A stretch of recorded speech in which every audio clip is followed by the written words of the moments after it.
Hello and welcome to Life Science Genesis Biology Tutorials with me, your tutor, Mike Sikatema.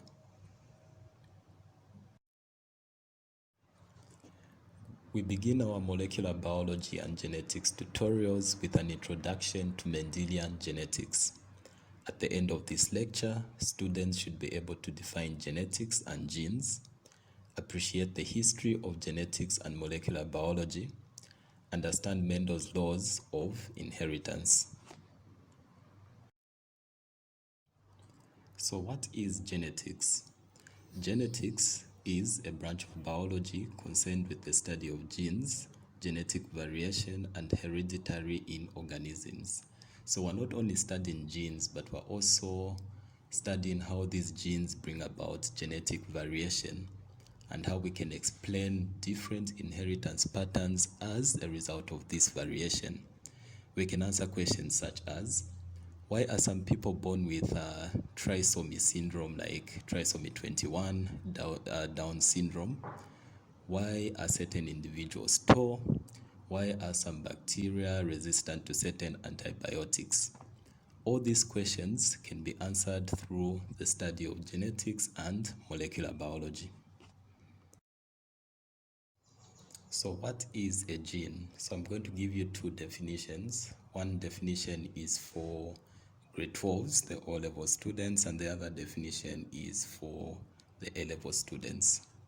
So a gene is the basic unit of inheritance passed on from one generation of offspring to the next. Basic unit means the smallest substance that can be passed without undergoing any changes. That is self-preservation from one generation to the next. For example, in your family, if the dominant gene for eye color is blue, that gene will be preserved from one generation to the next if that gene is dominant. So for our A-level definition, a gene is a sequence of nucleotides found on a DNA molecule which codes for amino acids that link to form peptides, which form structural proteins and functional proteins. So this definition is talking about what we call the central dogma of molecular biology, meaning DNA makes DNA through a process known as DNA replication. Then from DNA, the information is transferred to RNA through a process known as transcription. Then proteins are made from the RNA in a process known as translation. So you can research or go on the internet to get more information on the central dogma, or watch this space for the next video. So this slide shows how far human innovation has come in terms of genetics and molecular biology, from Mendelian genetics, where we only knew that elements of inheritance are passed on from one generation of offsprings to the next. We actually didn't know that this element of inheritance was a gene, so that was just basically Mendelian genetics, to actually knowing that these elements are nucleic acids known as genes, to knowing that these genes are found on chromosomes. Further, that these genes are actually complex in nature and they can change their positions within genomes. This was discovered by one of my favorite geneticists in the 1940s, Barbara McClintock, to later knowing the structure of the double helix by Watson and Crick, to sequencing the entire genome in 2001, the Human Genome Project. Currently, we can edit the genes with advanced molecular biology techniques known as CRISPR. So the study of genetics is actually diverse and wide, and it's actually come a long way. It's actually an interesting field of study. So before we proceed with our study of Mendelian genetics, I want you to get familiar with a few terminology terms. So what is a monohybrid cross? Mono meaning one. So if I'm only crossing one trait, producing 4 possible outcomes in my Punnett square, that will be known as a monohybrid cross. So the key word there is single trait. So if I'm just crossing eye color or flower color rather, that will be my trait, flower color. One trait, 4 possible outcomes. So the P in a genetic cross stands for parental generation. The parental generation can be monozygous dominant or monozygous recessive. But the first cross that we do in a genetic cross is known as the parental generation. Then the offspring, as a result of crossing the parental generation, is known as the F1, first filial generation. Then if we get the offsprings from the first filial generations and cross them or breed them, the results of that cross will be known as F2, second filial generation of a genetic cross. So there are some times when the offspring, we're later going to, in the next lecture, we're going to talk about Mendel's laws, and one of the laws is known as the law of dominance. So codominance is a situation in which 2 different alleles are both fully expressed in a heterozygous individual. An example of a codominant trait is found in the AB or blood group system. Blood groups can be expressed using 3 different genes, and those 3 different genes can be A, B, or O. That definition is known as an allele, an alternative form in which a gene can exist. So in individuals with blood group AB, A is dominant and blood group B is dominant. So the offspring will express blood group AB, showing codominance. So at times the offspring expresses a phenotype that's extremely different from the parents. You'd find that the offspring looks very different from the parent. This situation is known as incomplete dominance, a situation in which 2 different alleles are to dominate each other, resulting in a new phenotype. So if I were to cross a red rose with a white rose, so the gene there being color, flower color, petal color, the phenotype produced would be pink roses. This phenotype is completely different from the parental phenotypes. This situation is known as incomplete dominance. So the process of hybridization is where you produce a hybrid, a different offspring. So the process of crossing 2 pure breeds to form a hybrid. So in the next few slides, we're going to see how Mendel started with a parental generation of pure breeds, a tall breeding pea plant with a short breeding pea plant to give certain outcomes we're going to explain. These outcomes in the F1 generation are known as hybrids as a result of hybridization. So for our O-level videos, we're not going to discuss what dihybrid crosses are, but dihybrid crosses are crosses involving 2 traits. So the Punnett square is going to have 16 different outcomes. So if I'm crossing 2 traits, for example, flower color and plant height, I should have 16 different probability outcomes from the dihybrid crosses. But for this one, for O-level students, I just encourage you to just know the definition of what a dihybrid cross is, because we are not going to get questions on dihybrid crosses in the Zambian syllabus.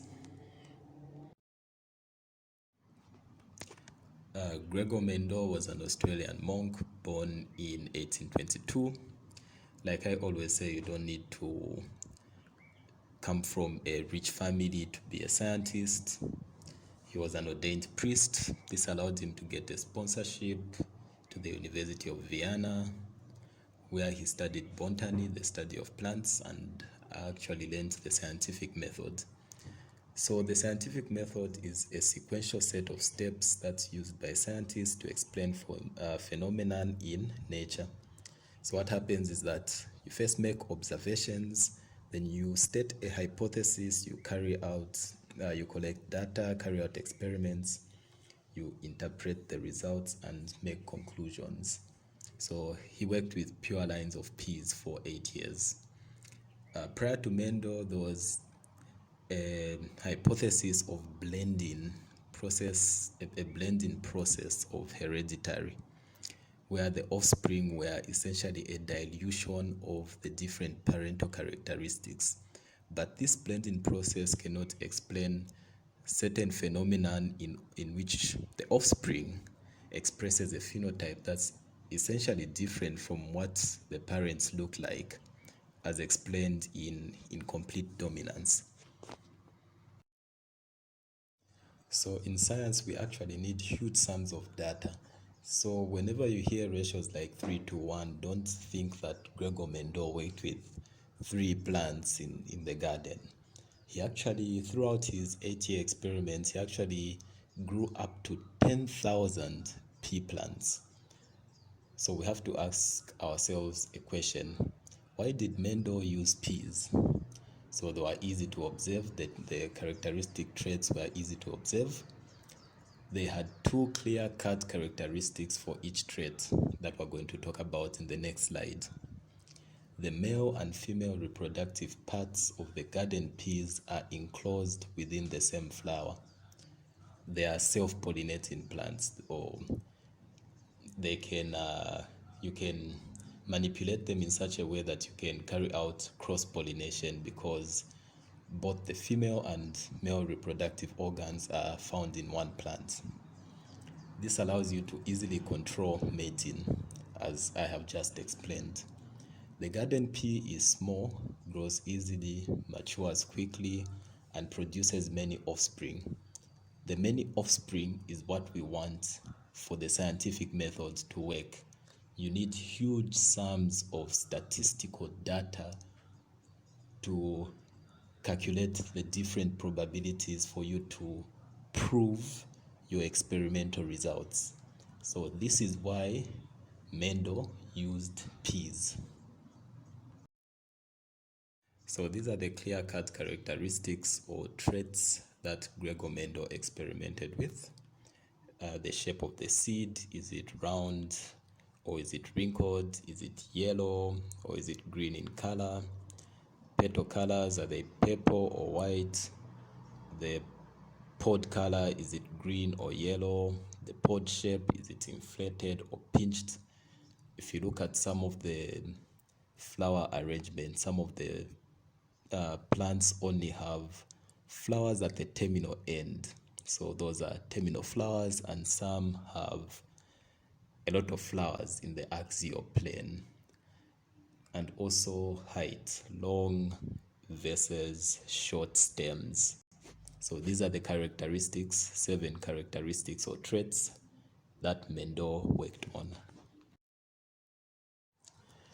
So let's carry out an experiment to actually try to understand Mendel's thought pattern and experiment.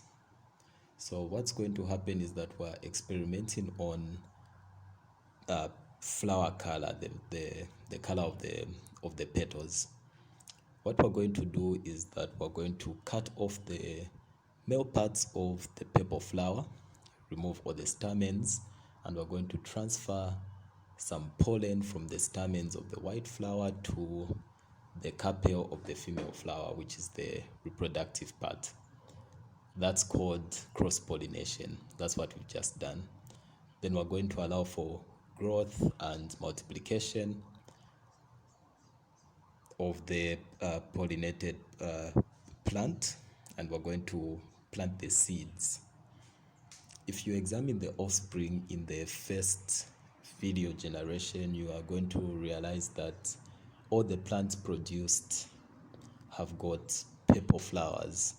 This suggests some form of dominance that we're going to explain in future videos. So let's look at Mendel's three-step experiment. So step one was to ensure the isolation and identification of pure breeds. How are we going to do that? Mendel allowed each variety of garden pea to self-pollinate for several generations to ensure that each variety was true breeding. So allow for self-pollination to produce plants that are auto, or plants that are all short, or plants that produce round seeds, or plants that produce wrinkled seeds, and so forth. Isolation and identification of pure breeds. Step two is cross-pollination. So you get two pea generation plants that have constructing forms of a trait. Short plants, long plants, round seeds, wrinkled seeds, yellow seeds, green seeds, so forth. You cross-pollinate in the process that we just explained. The offspring, as a result of this cross-pollination of the pea generation, is known as first video generation. Then step three, you allow the first video generation to self-pollinate, and the offspring is going to be known as the F2 generation, or second video generation. So this is Mendel's three-step experiment that you have to have in mind constantly, because you might be told to explain this experiment in an exam, highlighting the results that we're going to explain in the next few slides. So this is a visual description of what I've just explained about Mendel's three-step experiment. So step one will be the isolation and identification of true breeding plants. Step two will be cross-pollination of the true breeding plants to produce the first video generation. Then the final step would be the self-pollination of the first video generation to produce an offspring that we're going to call second video generation. The results are going to be explained in the next few slides. So the results of Mendel's experiments with pea plants were rather fascinating, because every time he crossed pure breeding plants, he would get that particular trait. If he crossed pure breeding plants, they were auto. If he crossed pure breeding plants in which they were short, they were all short. However, if he crossed height, if he allowed the tall pea plants to cross-pollinate with the short pea plants, one particular trait will only be expressed in the first video generation. In this case, it was all the plants were tall. But the interesting thing is that when he allowed for self-pollination of the F1 generation, the trait that seemed to have vanished reappeared in the F2 generation. So imagine the first video generation, they are all tall. Then in the second video generation, Some are short, the majority being tall, and then only a few are short. And all this process happened for all of the 7 characteristics that he experimented on. One trait seemed to be dominant over the other, but reappeared in the second filial generation after self-pollination of the F1 generation in a ratio 3:1. So for each of the 7 characteristics that he experimented on, the recessive trait seemed to appear in the F2 generation. The smooth seed versus the wrinkled seed will reappear in a ratio 3:1 in the F2 generation. The yellow seed versus the green seed being the recessive trait would appear in the F2 generation in a ratio 3:1, and so forth. So these were the results of Mendel's experiments. In the next lecture, we're going to look at Mendel's laws, namely Mendel's law of dominance, segregation, and independent assortment, and we'll be able to do some exercises on Punnett squares. If you like this video, give us a like, give us a share. Don't forget to subscribe. See you in the next video.